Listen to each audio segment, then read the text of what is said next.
first question. Let's get straight into it, Jimmy and Lukey, from Tim on Instagram.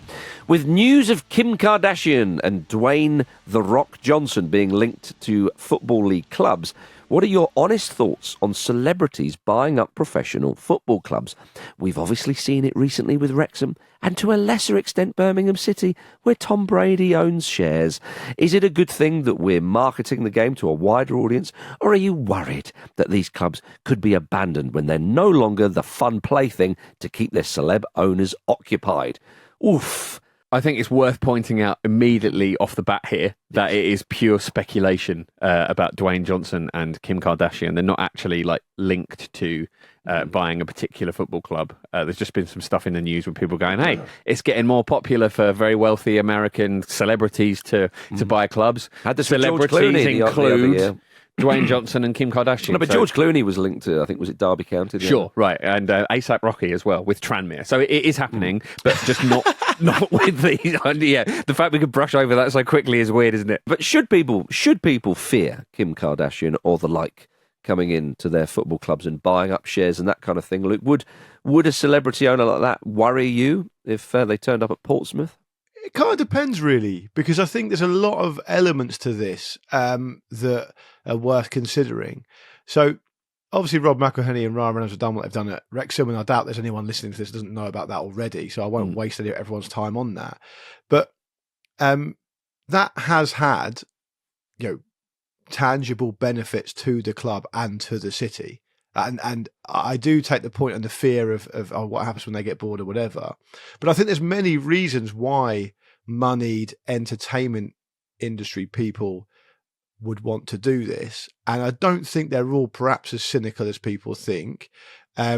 Americans understand content and entertainment, I think, a lot more than we do here. And they also see, I know for a fact that they also see football clubs as pretty undervalued at the top level when it comes to compared to sporting franchises in the US. Now, I know you're talking about the Football League here, and I'll come on to that, but just as a little bit of context, if you look at the Forbes top 50 most valuable sports teams, there are actually only 3 Premier League clubs in there. Which is crazy. In the bubble, in the bubble that we're in, where we love the Premier League and we make our content mostly around the Premier League, that's surprising, right? Because the vast majority of those sports teams are American. I mean, it's something like, I think there's a couple of Formula One teams in there. The rest of them are American sports teams, NFL, NBA, whatever. So I do think Americans do see it as an investment opportunity, but I think they also see it as a content play.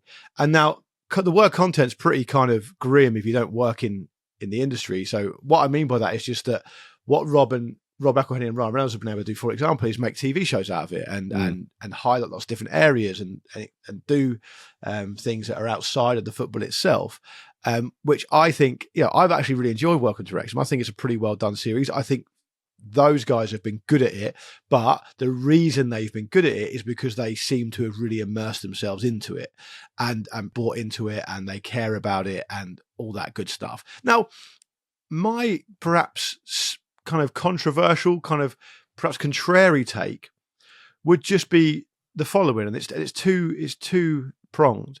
The first thing is, if McElhenney and Reynolds take Wrexham, who are an historic old club, one of the oldest clubs in the country, and restore them to somewhere approaching previous glories or even exceed previous glories, say, there we go, thanks very much, we're going to take our profit now and we're going to get out of this, provided they are pretty diligent about who they sell to, which obviously I understand doesn't always happen, but say they are. I mean, what's actually wrong with that? Because the other thing you've got to bear in mind is the incredible amount of regeneration that the town or the city itself also benefits from. And if you take that conversation across to, say, just basic politics or economics and watch the news when the budget comes out or whatever, well, what are we crying out for? Well, investment in towns, investment in towns that aren't London. London is a hugely outperforming economic miracle compared to the rest of the country. We need investment in towns. Now, what people think of when they think about that is they think about, would a Chinese steel company build a factory somewhere? Will a car plant be built in somewhere else? But it can also mean this stuff. And so we shouldn't be too cynical and too snobby about where the investment comes from. And we also have to bear in mind that a lot of the negative press that comes along with this kind of thing is other fans of other Football League clubs, or in Wrexham's case at the time, non-league clubs, not being very happy that loads of money's been thrown into the club and it's made it kind of, in their view, unfair. But guess what? That's been football all over for years and years. That's just part of it. So I don't think you get to choose or pick and choose whether you decide there should be money in that part of the game or that part of the game. There's money everywhere. So to me, it does feel a little bit more complicated and perhaps a little bit more nuanced than perhaps the question and general opinion suggests.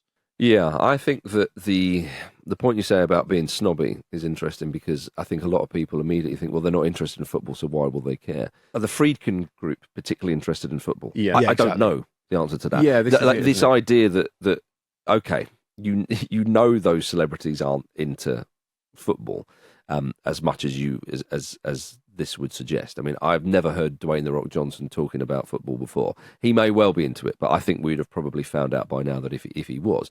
But this idea that therefore other investors are into football, well, you can start pointing at other owners or investors and so on.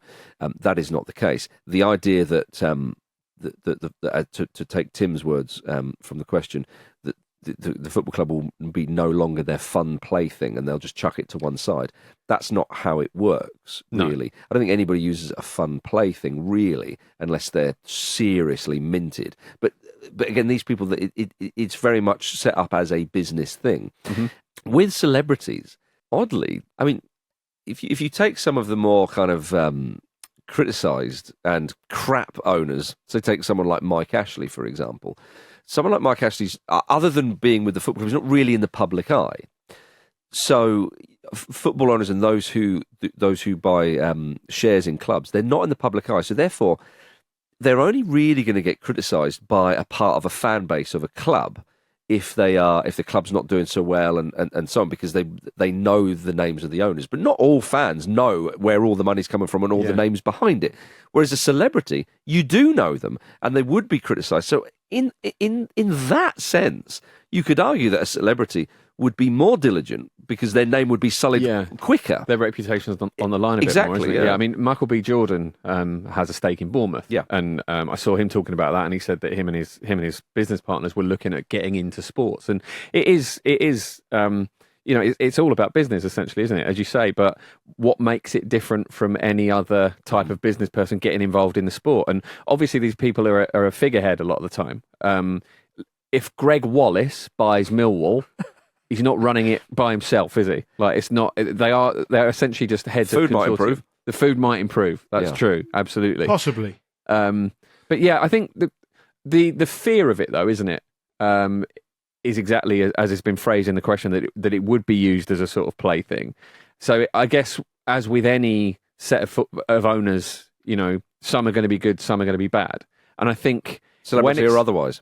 Celebrity or otherwise, yeah. And when it's looked at like this as part of a portfolio, when it's all business and when it's all part of the kind of grind set culture that we see so prevalently, there is obviously a fear that when it doesn't work out, people just kind of rip it up and walk away. But again, that is also true of any set of owners, because football's invited this. I think that's also less likely for the reasons Marcus has already said. Sure. With so-called celebrity owners, they're in the public eye. They've got far more to lose in terms of public relations than, say, a Todd Bowley or a Freaking Group or whoever. And, it's very much horses for courses. And I don't actually think the fact that someone likes or knows about football or doesn't is necessarily a stumbling block anyway, because if you look at Welcome to Wrexham, which I've watched, and I'm sure there's bad things about it. It's not perfect, because nothing ever is perfect, and there's lots of criticism of them for lots of different reasons. But a couple of things that you can discern from it.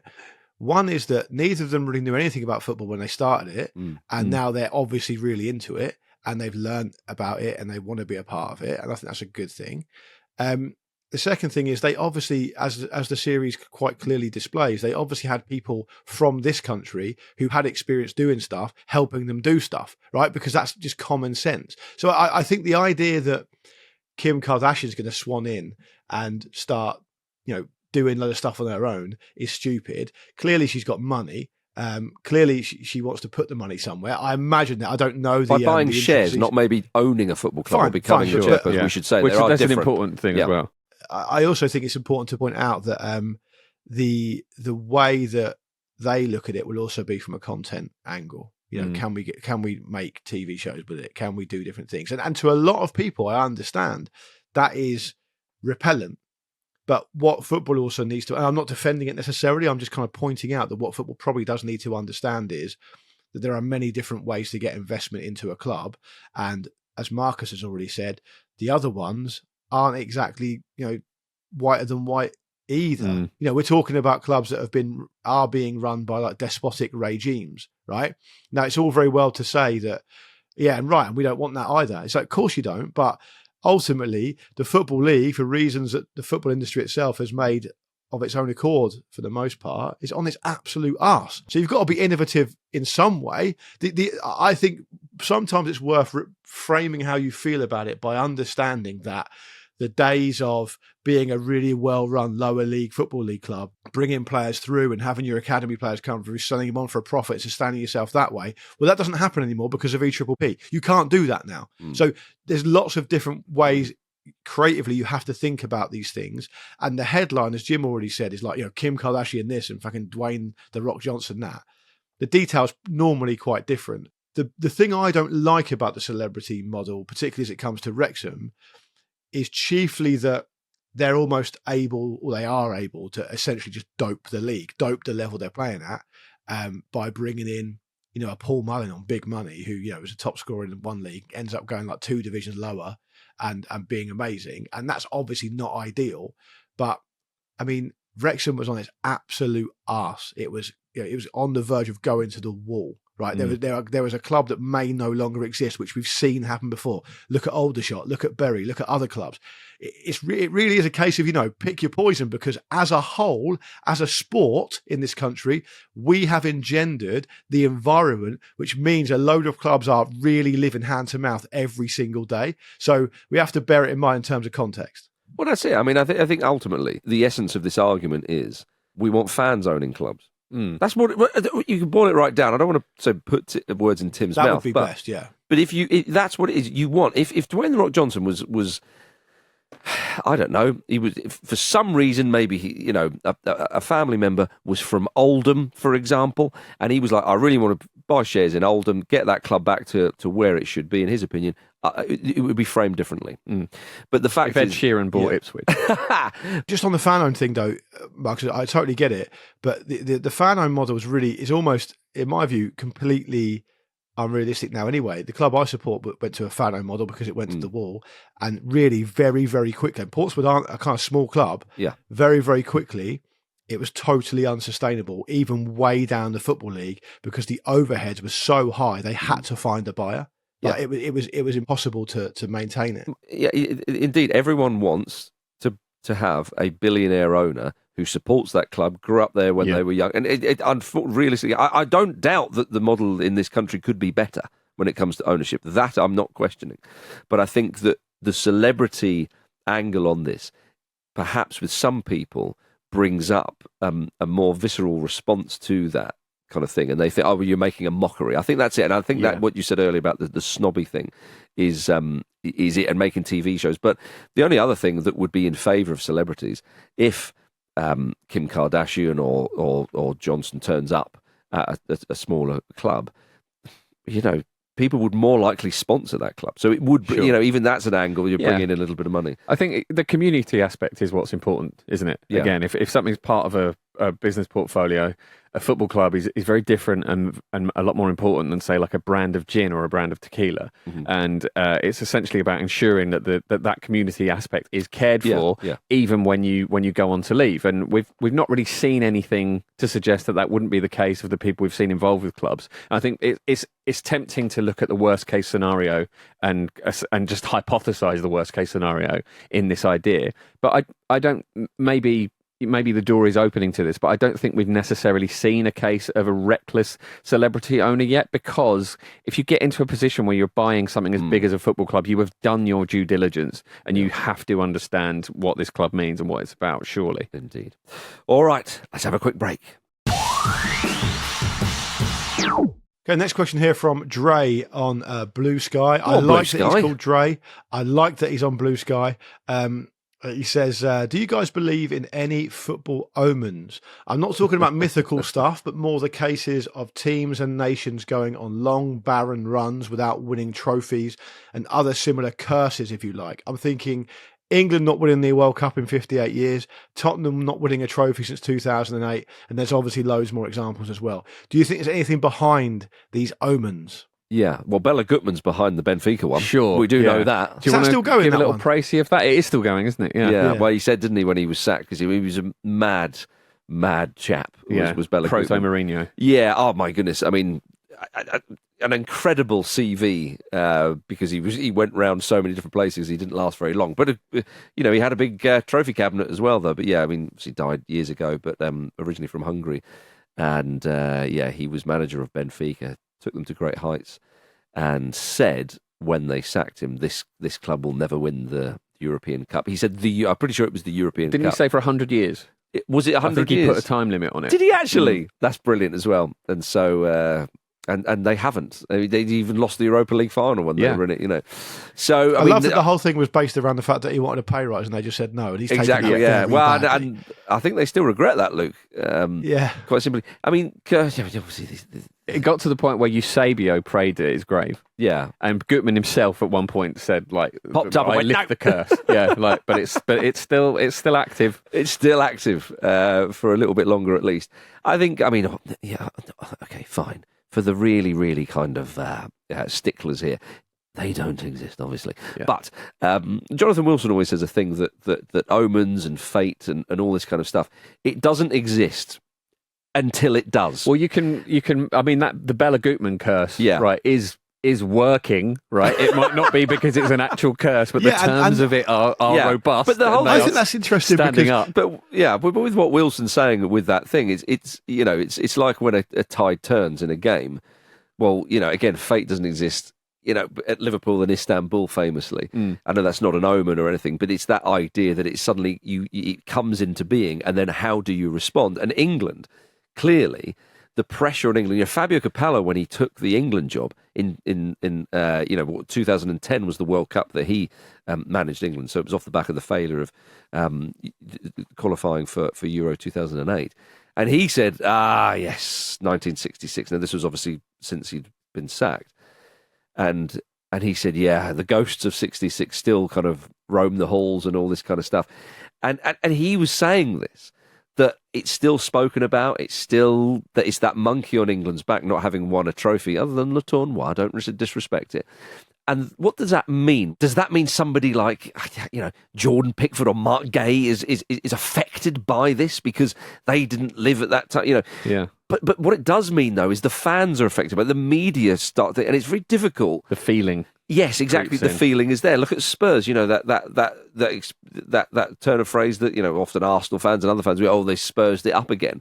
That's in parlance. That's there. And until Spurs do something and win the trophy, that it still exists, that thing. Spain were, along with England, I would say, the great underachievers of international football. Well, they firmly put that to bed. No longer being spoken about. It's very, very difficult to do that, isn't it? I remember in 2008 being part of a sweepstake, and my then girlfriend got Spain, and I was confidently declaring, however well they did through the tournament, they're not going to win it. Yep. They can't do it. It's not what they do. And then obviously they smashed that to bits. Indeed. Won the next 3 tournaments, that one included. Breaking free of it is really, really difficult, isn't it? Because I think these things do become sort of self-inflicted, really. On the flip side of it, part of one, I semi-seriously don't think Everton will ever be relegated, however much they flirt with it. It just feels like they can't go down. Not that they won't, that they can't. Is that their curse? You'll never win a league title. But we would win the championship if we went down there. I think you could hit on something there. My take would just be that it's easy for us to say that, of course, as Marcus points, they're not tangible. They don't physically exist. But these types of things do exist in a different way if the people involved in them believe in them. Yeah. Mm-hmm. And what I mean by that is, if the whole club even just subconsciously understands that this is just who we are, which I would argue that Ange Postecoglou spent quite a lot of time trying to get rid of since he's come in.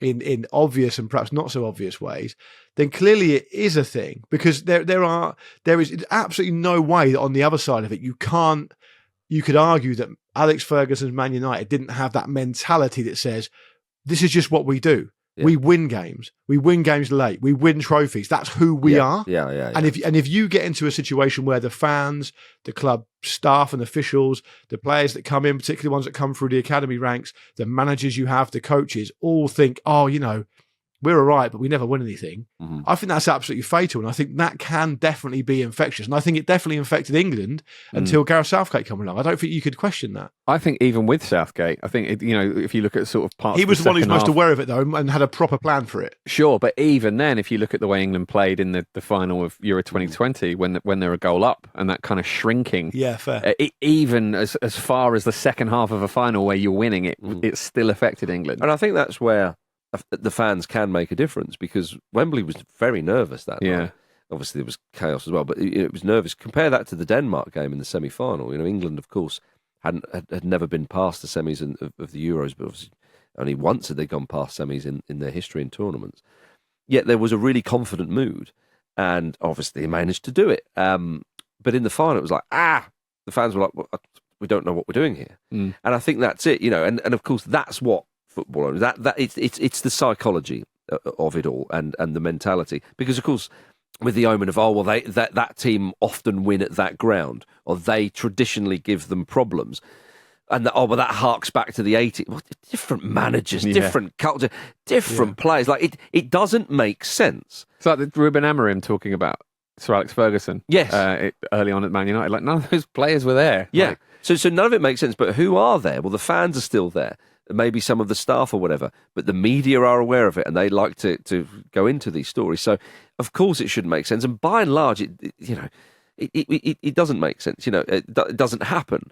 But it's all about the mentality and getting into the mindset of people, because you kind of go, all right, this lot, they've done it, and you start to believe in it, and then there's the self-fulfilling prophecy and all that kind of stuff comes in. So, it's a good question from Dre. Jim, you've got the next question. I do. It's from Jake and Carlos on the Discord. Lovely little collaboration here. Jake and Carlos say, where do you draw the line when it comes to supporting two clubs? I think most can agree that two clubs in the same league is pretty scandalous, but is one from the EFL and one from the Premier League okay? Is Premier League and non-league acceptable, or do you have to go international? You might think it's never okay. Would love to hear your thoughts. Not the same city to do that for a start. Yeah.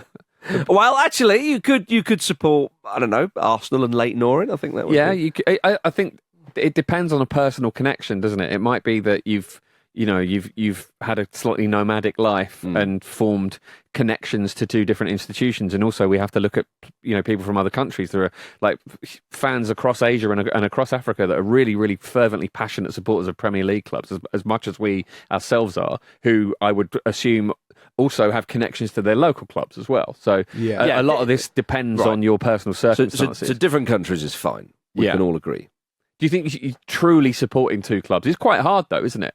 I know what you mean. I think that if never the twain shall meet, so if you're saying a J League side and a Premier League side, that's the rub, isn't it? Who do you support if they play each other? Yeah, but I think when they're far enough apart, I think you can support two European clubs, but I think you're always going to support one more than the other, and that'll be probably where you're more local to, I would say, in the main. What do you mean by support, though?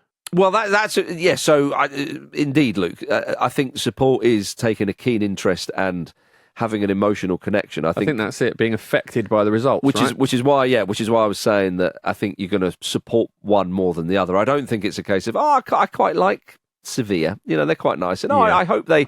Wouldn't it be great if they won La Liga? I don't think that's it. I think, as you say, Jim, you look for the result, and however long the disappointment lasts, whether it's 5 minutes or 5 hours, if they've lost or something like that, or you're keen to watch them, there's some sort of proper emotional investment. I think the same league I think that's out. I think we would all agree. Yeah. But then, can you do a Football League side and a Premier League side? I think you can, but of course there is a danger that they would end up in the same league, and that would test you. I think non-league and Premier League is fine because they're worlds apart, and I think the idea of them ever meeting is very, very unlikely. I think the key part of it is the emotional connection, right? Mhm. Like I always find myself watching other teams probably more than I watch the team I support, just because for geographical reasons. And someone said to me on social media a while back, I think I went to go and see a Fulham game, then a Spurs game, and then another game or whatever. And someone said on social media, "Oh, are you becoming a bit of a so-and-so fan?" And I was like, "Oh, that's interesting. They're asking me that." And then my immediate reaction was like, "No, because I can't manufacture a disappointment when they lose. Like, I don't care. I honestly, I'm, if I see a team who go 2-0 up, get a really bad decision against them, and end up losing, they're really unlucky. I feel bad for them, but I don't emotionally care. And if you can honestly say that you do have a real strong emotional connection to your local team and to a Premier League team, and you do everything you can to watch them. Because I know plenty of American people who love certain Premier League teams. They're like totally dedicated to it. If you can sincerely say that you've got that emotional connection to whatever team, I don't want to be a gatekeeper about it. I think it's a little bit kind of snobby to tell people they can't. But for me, I've always found the concept of having a Premier League team or a different team to the one I support very alien indeed. It's never been something that's ever really entered. I've never been visited by that kind of feeling. I mean, I went to watch Dulwich Hamlet play a number of years ago, and I was doing a little piece, and I remember asking a number of the fans. It was almost like a fact-finding mission of, why do you come down here? Do you support another? And everybody I asked, to a person, supported a Premier League side, or maybe there was one Championship supporting team, but it was pretty much, and most of them were London clubs. Spurs, Chelsea, and Arsenal featured quite highly. And I said, but are you invested in Dulwich Hamlet? Oh yeah, no, they watch Dulwich Hamlet, they go there, and they want that. And I thought that's quite interesting. But again, that's the safety of Dulwich Hamlet are way down in the non-league. Yeah. And I said to them, would you want them to get success? Would you like the idea that you can walk up one end for the first half, they're shooting into that goal, and going down the other, you can have a pint of beer by the pitch, all that kind of stuff. You enjoy that kind of community side. But, fast forward 5-10 years, they're in League One. Yeah. You don't have that. You can't have that. It's a bit different. What would you do? And they all wanted the success, because to cap success, I think, as a fan, that's kind of what you're in. You want your team to win. And so, again, the vast majority of them wanted that. What would they say, though, if Dulwich Hamlet got all the way up and then they started playing Chelsea and Spurs? I think that's when someone makes a decision. What would you rather? Would you rather that side? But again, it's a very, very rare thing, which is why I think supporting two Premier League clubs, or a Premier League club and, say, a club which is an established Championship club, I just don't think that's someone would be able to sustain that emotionally, I suppose, because again, I think you're going to go more for one than the other. I see this at Fulham a bit. A lot of Fulham for a while became a lot of people's second team, especially if they were from abroad, because you move to London, and it happened sort of in myself. I didn't support a side, and I was ready to jump in, and I did, years and years ago. But Fulham were there. The tickets at that time were cheaper, and it was an accessible Premier League club, and then it then became Championship, but still. And a lot of people had a lot of feelings towards Fulham, but maybe they were an Arsenal fan. But those fans, when it came to the crunch, were an Arsenal fan rather than Fulham. And I think the disappointment that Luke talks about there, you can be happy for a team. I could go along with you, Jim, to watch Arsenal play, and I genuinely would like to see Arsenal win the league under Arteta, and I would be able to celebrate a last-minute winner against Man City, Liverpool. Take your pick of the big teams. But if they lost, I wouldn't give two shiny shites otherwise. You know what I mean? I'd walk off and go, "Oh, sorry, mate," and then I would just get on the rest of my day. Yeah. Whereas when they lose, a bad thing has happened to me personally. Is how it feels, right? Which is irrational. Do you know what I mean? It's silly, but that's the emotion of it. Indeed, it's an interesting talking point that Jake and Carlos on the Discord have brought up here. And I'd love people to get in touch. Yeah. On Discord or on social media at Football Ramble. Where to find us. Get involved if you support two clubs. Whether it is a team from the A-League or somewhere far away in a Premier League side, or you support two League One clubs, I don't know. Get in touch. I'd love to know what people think. We'll revisit this in the coming weeks in the Mailbag. Yeah, especially if anyone supports two clubs who have played each other. Yeah. I'd be fascinated to see what that does to you. I think I might explode. There was a lad when I was growing up in Edinburgh. There was a lad big game on the school field on a Sunday afternoon. It was great. Everyone would turn up, and there was a lad there who turned up wearing an Arsenal shirt. And it was quite a few Arsenal fans, as you could imagine, at the time in the 90s and so on. And a few months later, he turned up wearing a Spurs kit, and people just like, what on earth is going on? And he was just like, I quite like Spurs as well. Glorious. Absolutely glorious. There was a guy at my school my junior school, who was a bit of a character, shall we say? Yeah. And he did, and we were about 10 years old, and my area was obviously a big Portsmouth area, needless to say, and he used to insist for a long old time that he supported Portsmouth and Southampton, and everyone basically stopped being friends with him. So like after a wee while, he just sacked it off and just kept wearing his Pompey shirt. But it was like such a blatant attempt to get attention. The only thing I would say is back in the old days, you could talk decades ago, like my neighbour, she supports Chelsea, so she does support Chelsea. But if Chelsea were away and Fulham were at home, she might go and watch Fulham. But I know there's places like that. I get that. I haven't even heard that. There's someone I met, it was Sunderland and Newcastle, incredibly. They used to do that. But she does support Chelsea. She's a Chelsea fan. Look, the risk of being controversial, and I may have this wrong, and if people want to get in touch, and based on what I'm about to say, they definitely will get in touch. I seem to remember not that long ago, as in when I was alive, the Liverpool-Everton thing was nowhere near as fierce as it is now. And I'm pretty sure I think you might be right there. Yeah, people used to kind of be very genial and go to different places. Like, I don't think it was anywhere near as bad as it is now. So I think it does happen. Yeah, I mean, they had obviously in the 80s, they were the two top sides for a little while. Yeah. But yeah. Well, look, can I just say that has never been the case where I'm from? that was no excuse at that point. So yeah, do get in touch with us. As I say, we would love to know if you support two different clubs or you know anybody that does. Get your stories in. Right. Let's have a quick break, and then we've got another couple of questions. This from Dennis on Blue Sky. What's your favourite football club nickname? There's a lot here, isn't there? This is fertile ground. Yes. Jimmy, okay, you having the Gunners? I'll start domestically. That is quite a good nickname, the Gunners. They've changed it to the Gooners now, which I don't really like. The Reds? Just throw another one in there. So, as I've mentioned many times on this podcast before, I love the Chair Boys of Wycombe Wanderers, just because the words go together so strangely. Yeah.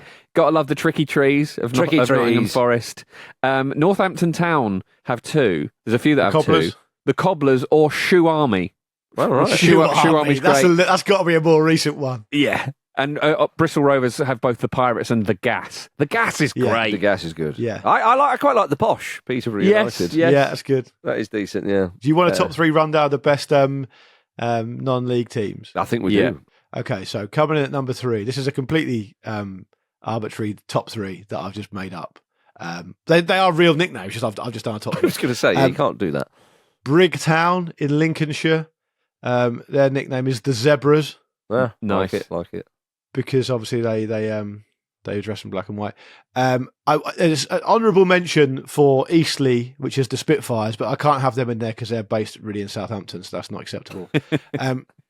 Ashford Where the Spitfire Town was produced?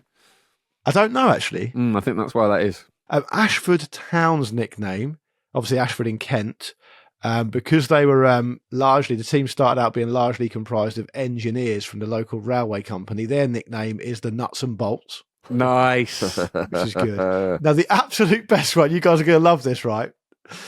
So, Stamford AFC in Lincolnshire, their nickname is the Dannies, right? Nice. And the reason for this is just because Stamford is the burial place of Daniel Lambert, who was the fattest man in English history. Applaud those people. That is fantastic. That is good. How good is that? That is very good. Very, very So I'll good. go with that one.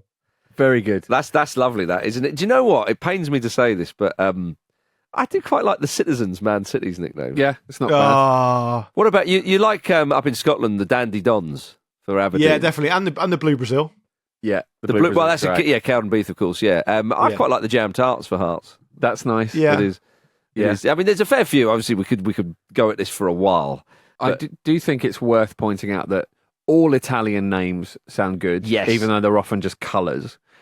The Old Lady's pretty great. Jim, that's one of my favourites. Again, annoyingly, because it's Juventus. It's very cool. And also, Juventus means something roughly like of youth. Yeah, so that's right. The sort of the contradiction at the heart of that. Yeah. German ones are generally quite good. Augsburg are called Die Fuggerstädte, which is residents of the Fugger city. I'm assuming there's some translation issue there. Yeah. And can I have a dishonourable mention for RB Leipzig, who are Die Rottenbullen, which is the Red Bulls. Bloody Just hell. pick anything else. Pick anything else. Like the Energy Fizz Boys is better than that.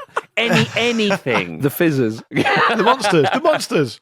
The monsters. Yeah, I know what you mean. The monstrous caravels. But really, though, I would actually argue that the best nicknames, if we're saying this in the kind of the fairest way, is not the quirky ones. It would be the ones that we use instead of the actual names. Wolves, Spurs. Yeah. You could even say Pompey. But I think that's, they are solid nicknames. Yeah, the ones that have kind of usurped the actual names. I understand. Well, I think on the Arsenal side of it, I think that I know that everyone used to call them the Gooners as a derogatory thing, and they've kind of taken ownership of that, and I get that, and I totally understand it. I do think it's a shame they don't say the Gunners anymore. Yeah, I know what you mean.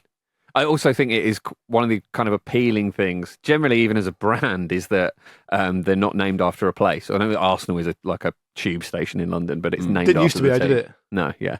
I do like one, though, where it's like, where's that come from? And you have to look into it, like the Owls, Sheffield Wednesday. Or the Dannies. I think international teams, worth a shout as well. Africa is my for goodness. these. A lot of good lions, like the Indomitable Lions of Cameroon, the Atlas Lions of Morocco, the Lions of Teranga from Senegal. The Red Sea Boys. Yeah. Quite like that one. Djibouti are called the Shoremen of the Red Sea. Oof. That's brilliant. Fantastic, isn't it? Indeed. We could be here a long time, so we've given you plenty there. Final question from Connor on X. Still some people on X, apparently. Still some fairly good stuff on there, based on what Connor's saying here. After Ian Holloway claimed that Swindon's poor run of form was down to their training ground being haunted, if you had to pick a group of players and managers to form a Ghostbusters team, who would be in it? Yeah. Well, I think Holloway himself. I don't know. Would he not be? I mean, I suppose he's quite useful as comic relief, but I don't think he's going to be that good on the actual ghost busting. No, I think he would, Jim, because look at this. It was claimed that it was haunted. Most people would have laughed and dismissed it. He was straight there. And that's the job of a Ghostbuster, right? You can't... I guess you can't be too cynical, can you? Yeah, so he's well I kind of went for it more literally. I thought, Winston Zedmore's kind of cool and ruthless and starts off just being in it for the money and can do karate and stuff. So I was thinking he's probably more your Mourinho mercenary type. I thought Egon Spengler is like nerdy and quite serious and is probably a bit Eddie Howe. It's hard to imagine Eddie Howe having a sense of humour about anything. No, if you want some mad scientist on the job, it's got to be Pep Guardiola. Yeah, I thought it could be Pep as well, but Pep's a little bit more intense, though. But if he gets wind that you can talk to the dead, he's going to want to talk to, let's say, Bella Gutmann. Yes. And he will stop at nothing until that is possible. Yeah, I think we can... He's getting slimed over and over and over again. I mean, you're going for like with the original Ghostbusters, of course. I just think that Guardiola would bring an awful lot to this. And again, he's always learning. And so I think you're right, Jim. He would... Oh, my God, it would be quite something. So, yeah, him and Holloway, I would go for personally. Ray Stantz is definitely Jurgen Klopp. I don't know. What Big show kid. you're working on that? Yeah. Just a really big kid, really enthusiastic, really into it.